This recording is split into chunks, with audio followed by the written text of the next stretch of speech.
Hello అండి. అందరికీ welcome to Tally digital Guru online classes. ఈ ఎంసీక్యూకి ఆన్సర్ టీడీఎస్ అండి. మాక్సిమం అందరూ కూడా కరెక్ట్ ఆన్సరే పెట్టారు. అర్థం కాని వాళ్ళు జాగ్రత్తగా వినండి. ఇక్కడ అడిగిందేంటి? ఏదైనా ఒక ట్రాన్సాక్షన్‌కి జీఎస్టీ అండ్ టీడీఎస్ 2 కూడా అప్లికబుల్ అయితే, మనము వెండర్‌కి పే చేసే అమౌంట్‌లో నుంచి ఇక్కడున్న వాటిలో దేని వలన వెండర్‌కి పే చేసే అమౌంట్ తగ్గుతుంది అని అడుగుతున్నారు. ఓకే అండి. ఇక నేను ఎగ్జాంపుల్‌కి టాక్సబుల్ వాల్యూ 1,00,000 తీసుకున్నాను. జీఎస్టీ ఎగ్జాంపుల్‌కి 18%, టీడీఎస్ 10% తీసుకున్నాను. ఎందుకంటే 2 అప్లికబుల్ అన్నారు కాబట్టి. ఇక్కడ జీఎస్టీనైనా, టీడీఎస్‌నైనా దేని మీద కాలిక్యులేట్ చేస్తాం? టాక్సబుల్ వాల్యూ మీద కాలిక్యులేట్ చేస్తాం. దీని ప్రకారం చూస్తే మనకి టాక్సబుల్ వాల్యూకి జీఎస్టీ 18,000 యాడ్ చేస్తే టోటల్ అమౌంట్ ఎంత? 1,18,000. ఓకే అండి. ఇక్కడ జీఎస్టీకి, టీడీఎస్‌కి ఒక పాయింట్ చెప్పాలి మీకు. జీఎస్టీ ఈ జీఎస్టీ ఏం జరుగుతుందంటే మనం టాక్సబుల్ వాల్యూ ప్లస్ జీఎస్టీ 2 కూడా వెండర్‌కి ఇచ్చేస్తాం. వెండర్ ఏం చేస్తారు? ఈ 18,000ని గవర్నమెంట్‌కి పే చేస్తారు. ఎలా? మన జీఎస్టీ నెంబర్‌తో. ఓకే అండి.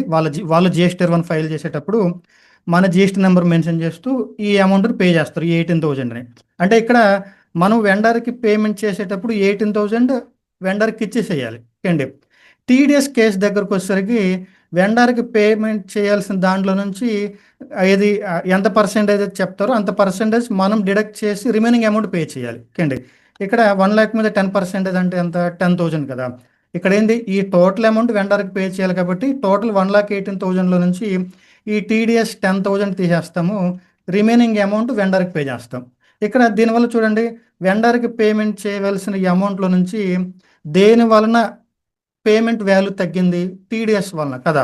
జీఎస్టీని కలపడం వల్ల ఈ అమౌంట్ పెరిగింది. అంటే ఈ అమౌంట్ అతనికి పే చేయాలి కాబట్టి.